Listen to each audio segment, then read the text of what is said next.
பம்மல் தூய்மை பணியாளர்களுக்கு உணவு வழங்கும் திட்டம் துணை மேயர் கு காமராஜ் மண்டலம் 1 தலைவர் வே கருணாநிதி தொடங்கி வைத்தனர். மாநகராட்சிகள், நகராட்சிகள் மற்றும் பேரூராட்சியில் பணிபுரியும் தூய்மை பணியாளர்களுக்கு உணவு வழங்கும் திட்டத்தை முதலமைச்சர் மு.க.ஸ்டாலின் தொடங்கி வைத்தார். அதனைத் தொடர்ந்து தாம்பரம் மாநகராட்சிக்கு உட்பட்ட தூய்மை பணியாளர்கள் கௌரவிக்கும் வகையில் அவர்களுக்கு உணவு வழங்கும் சிறப்பு திட்டம் பம்மல் பகுதியில் நடைபெற்றது. தாம்பரம் மாநகராட்சிக்கு உட்பட்ட பம்மல் சமூக நலக்கூடத்தில் நடைபெற்ற இந்த நிகழ்ச்சி தாம்பரம் மாநகராட்சி துணை மேயர் கு காமராஜ் மற்றும் மண்டலம் 1 தலைவர் வே கருணாநிதி ஆகியோர் தொடங்கி வைத்தனர். நகரின் தூய்மையை பாதுகாக்க தினமும் கடின உழைப்பை மேற்கொண்டு வரும் தூய்மை பணியாளர்களின் சேவையை பாராட்டும் நோக்கில் இந்த திட்டம் செயல்படுத்தப்பட்டது.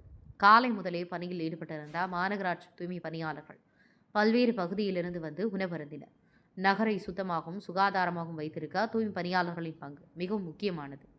வெயில், மழை உள்ளிட்ட கடினமான காலநிலையும் பொருட்படுத்தாமல் அவர்கள் தினமும் சேவை செய்து வருகின்றனர். அவர்களின் அர்ப்பணிப்பையும் மதிக்கும் வகையில் தமிழ்நாடு முதலமைச்சர் மு.க.ஸ்டாலின் அறிவித்த திட்டத்தின் ஒரு பகுதியாக இந்த உணவு வழங்கும் திட்டம் நடத்தப்பட்டது. நிகழ்ச்சியில் துணை மேயர் கு காமராஜ், மண்டலம் 1 குழு தலைவர் வே கருணாநிதி தூய்மை பணியாளர்கள் அமர்ந்து கலந்துரையாடி உணவருந்தினார்.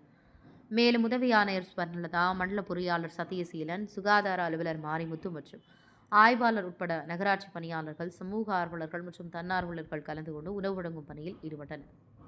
இந்த மனிதநேய முயற்சிக்கு தூய்மை பணியாளர்கள் நன்றி தெரிவித்து மகிழ்ச்சி தெரிவித்தனர். பல்லாவரம் செய்திகளுக்காக எஸ். பிரபு.